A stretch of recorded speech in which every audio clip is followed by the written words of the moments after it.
Bismillahirrahmanirrahim. Assalamualaikum warahmatullahi wabarakatuh. Jumpa lagi di channel YouTube Rivanista, masih di sudut edukasi belajar mudah dan menyenangkan.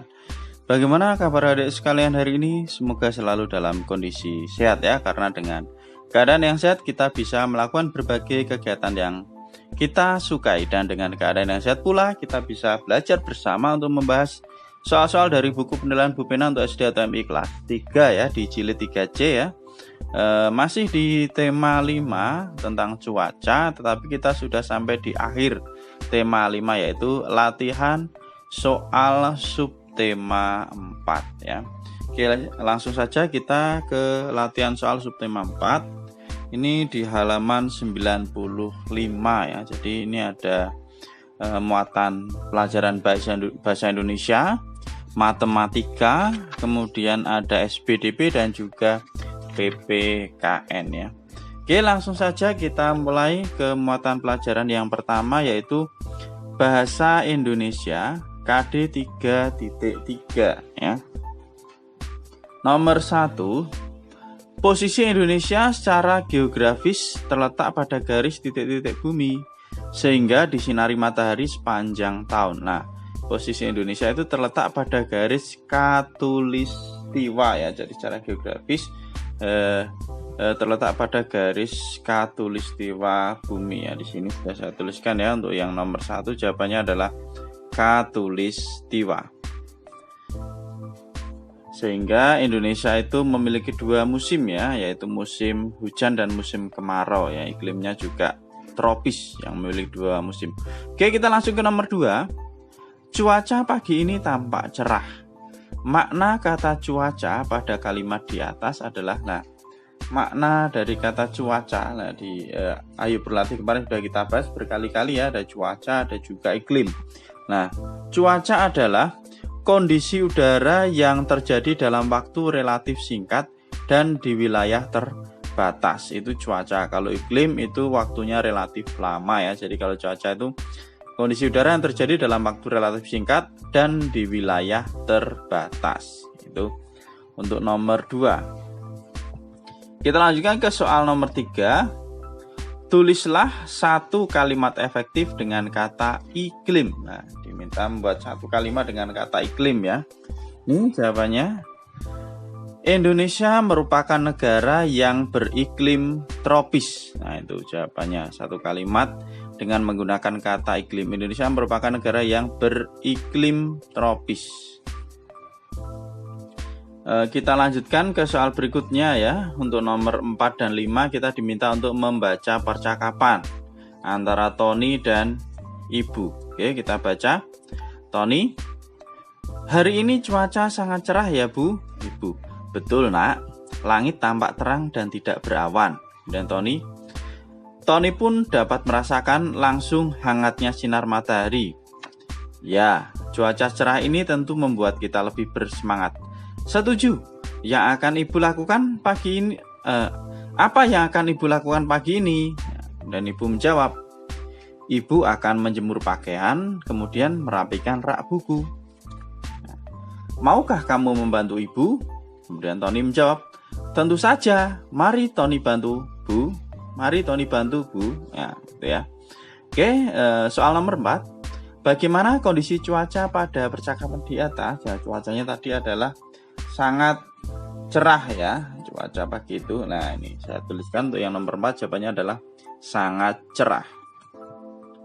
Kemudian kita ke nomor 5. Tulislah 3 informasi penting yang sesuai pada percakapan di atas. Nah, ini ada 3 informasi penting. Nah, yang pertama ya, saat cuaca cerah langit tampak terang dan tidak berawan. Kemudian informasi yang kedua, saat cuaca cerah Tony dapat merasakan langsung hangatnya sinar matahari.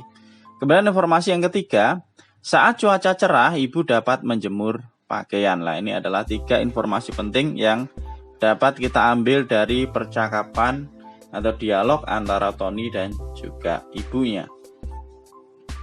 Kemudian kita lanjut ke muatan pelajaran berikutnya, ada matematika KD 3.5. Perhatikan gambar berikut. Nah, ini ada gambar kue yang dipotong menjadi 1, 2, 3, 4, 5, 6. Dipotong menjadi 6 bagian ya. Kemudian Diambil 2 potong kue, pengurangan yang sesuai ya, berarti ini adalah pernya adalah 6 karena dipotong jadi 6. Kemudian ini 2 bagian dari totalnya 6, berarti 2/6 ya. Jadi 6/6 diambil 2/6 ya.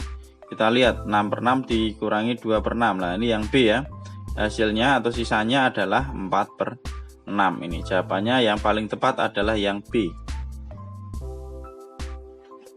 Lanjut ke soal berikutnya. Selisih pecahan 10/15 dan 4/15. Oke, berarti ini 10/15 dikurangi 4/15 ya. Penyebutnya udah sama, maka tinggal kita kurangkan aja pembilangnya. 10 dikurangi 4 hasilnya adalah 6. Maka jawabannya adalah 6/15 ya. Jawabannya yang B.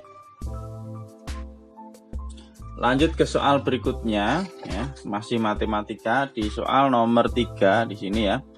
Tentukan hasil pengurangan 2 pecahan berikut ya. Yang pertama ada 13/15 dikurangi 7/15 ya. Penyebutnya udah sama 15 ya, tinggal kita kurangkan yang pembilangnya. 13 dikurangi 7 berapa? 6 ya, maka jawabannya adalah 6/15. Kemudian untuk yang B ya. 18/20 dikurangi 15/20. 18 dikurangi 15 hasilnya adalah 3. Maka jawabannya 3/20 ya. Ingat karena penyebutnya sudah sama, maka kita tinggal menghitung pembilangnya ya. Penyebut itu yang bawah, pembilang yang atas. 18 kurangi 15 hasilnya adalah 3, yaitu 3/20 ya. Itu ya adik-adik semua. Sekarang perhatikan cerita berikut untuk menjawab soal nomor 4 dan 5. Di kulkas ada 6/8 bagian loyang kue. Jonas mengambil 3 potong kue ya. Pertanyaan keempat, berapa bagian kue yang diambil Jonas? Lah, 6/8 diambil 3 bagian. 3 bagian itu berarti 3/8 ya. 3/8 ya. Maka yang diambil Jonas adalah 3/8 bagian. Kemudian untuk yang nomor 5, berapa bagian kue yang tersisa? Nah, 6/8 tadi ya, diambil 3/8, jadi 6/8 dikurangi 3/8 hasilnya adalah 3/8. Penyebut sudah sama ya, tinggal kita kurangkan pembilangnya. 6 kurang 3 hasilnya adalah 3, yaitu 3/8 bagian. Itu untuk mata pelajaran matematika. Sekarang kita lanjutkan untuk mata pelajaran berikutnya, yaitu SBDP KD 3.4. Nomor 1, cara membuat karya seni dengan cara melipat dan menjadi, dinamakan teknik aplikasi ya. Ini ada di depan di materi ya. Ya, itu teknik aplikasi. Kalau di materi sebenarnya dengan cara menempel dan menjahit ya, tetapi hampir sama ya, melipat dan menjahit ya. Mungkin ini bagian dari tersebut. Oke, kemudian perhatikan gambar berikut untuk menjawab soal nomor 2 dan 3 ya. Ini membuat dompet ya, ini ya, dengan menggunakan kain flanel. Nah, pertanyaannya, karya seni yang dibuat dalam gambar adalah, nah ini jawabannya adalah dompet kain flanel ya. Ini ya, kalau kurang jelas ya, ini saya bacakan ya, jawabannya adalah dompet kain flanel.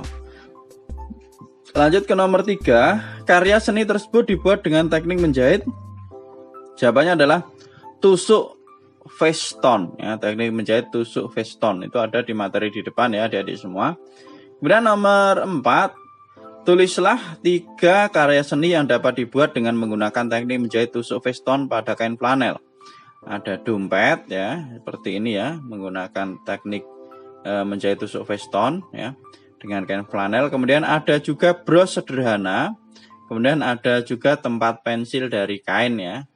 Itu adalah 3 karya seni dengan menggunakan teknik menjahit tusuk Feston dari kain flanel.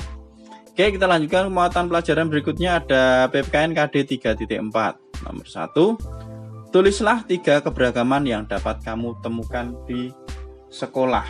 Di sini sudah saya tuliskan ya adik-adik. Nah, yang pertama ada keberagaman sifat ya, kan macam-macam itu teman-teman kita yang ada di sekolah sifatnya. Kemudian keberagaman agama ya, walaupun yang mayoritas kalau di Indonesia itu agama Islam, tapi ada juga ya selain Islam ya. Jadi ada keberagaman juga. Kemudian yang C, keberagaman hobi atau kegemaran ya. Ini macam-macam kegemaran anak-anak ya. Mungkin ada yang suka sepak bola ya, ada yang suka bermain apa ya, macam-macam ya, keberagaman. Mungkin juga keberagaman cita-cita ya, keberagaman makanan kesukaan. Nah, ada banyak sekali. Silakan adik-adik bisa dituliskan 3 saja. Nomor 2, mengapa kita harus bersikap toleran saat mengerjakan tugas kelompok? Oke ya, jawabannya agar tercipta kerukunan antar anggota kelompok. Itu untuk yang nomor 2. Nomor 3, apa manfaat jika bersatu dalam keberagaman saat membersihkan rumah? Manfaatnya apa? Nah, pekerjaan akan terasa lebih ringan ya kalau dikerjakan bareng-bareng ya, akan lebih ringan. Kemudian keluarga semakin rukun ya. Kemudian rumah akan selalu bersih dan nyaman. Itu untuk nomor 3. Selanjutnya ke nomor terakhir ya. Tuliskan 3 perwujudan sikap bersatu dalam keberagaman saat bekerja kelompok. Nah, ini jawabannya adalah toleransi ya. Kemudian saling menghargai pendapat. Yang ketiga, mau bekerja sama.